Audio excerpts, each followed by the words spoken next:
Hi everyone, welcome back to the PR Blueprint. I'm here with Madelyn on our team and we're going to be discussing generative AI press releases. So Madelyn, where do LLMs like ChatGPT get their information?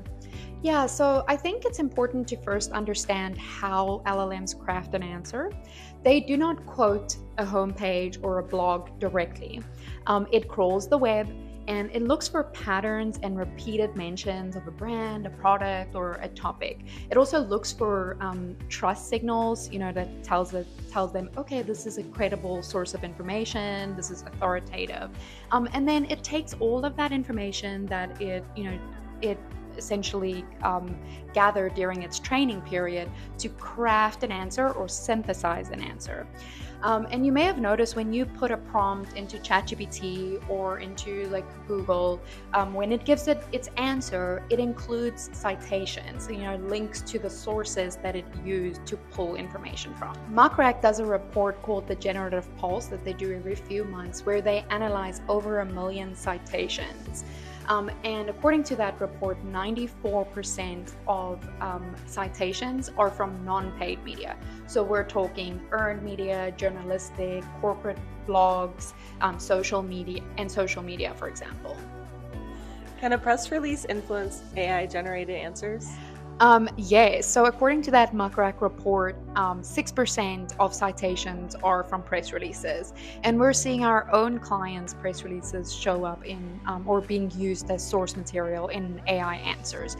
And the reason that is because a press release can be a very authoritative piece of content, and especially if you're posting it on the wire, the online wire, you're also having it post across authoritative general interest news sites, and AI deems those sites as authoritative and takes that as a credibility signal.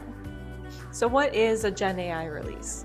Yeah, so a Gen AI press release is a version of a press release that some of the industry's top voices are actually calling them AI notices, and I kind of like that. And that press release is, optimized for AI systems. So unlike traditional press releases that are geared towards the media or your stakeholders, Gen AI press releases focuses on feeding structured data to AI systems in order to shape a narrative and create authoritative signals. This is crucial, as more and more people go to LLMs to ask it company-related questions or questions around a product.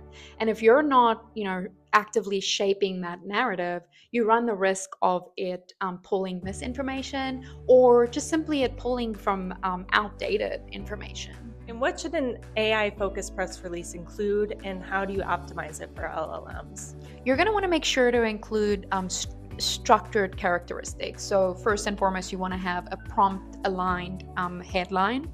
You're going to want structured subheadings that covers the key topics. So for example, if this AI notice is used as a company explainer, you might have company background, product advancements, history, whatever it may be. And then you're also going to want to structure it further. So you may use bullet points, you may use comparison tables.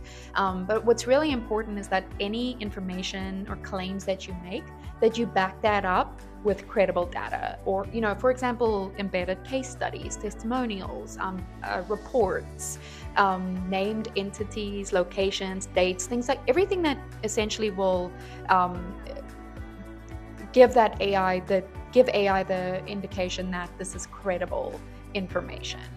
Another great way to optimize a Gen AI press release is to include an FAQ section.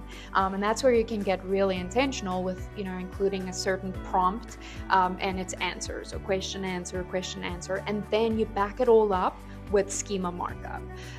Schema markup is, an SEO practice that, it's all about coding on the back end. And all it really does is just helps AI understand and interpret what it is it's reading. Some wire services gives you the ability to customize that, while others, claim that that's part of their process to do schema markup. But I think the most important thing to keep in mind is that a Gen AI press release, it's not meant to be read by journalists, it's not meant to be sent to the media or to your stakeholders. Sending something like that to the media is almost downright, rude. and they just wouldn't see value in that. And so it's really important that you keep that in mind, that it's all about training the LLM and shaping your narrative. Thank you, Madelyn, and thank you for watching. Thanks so much.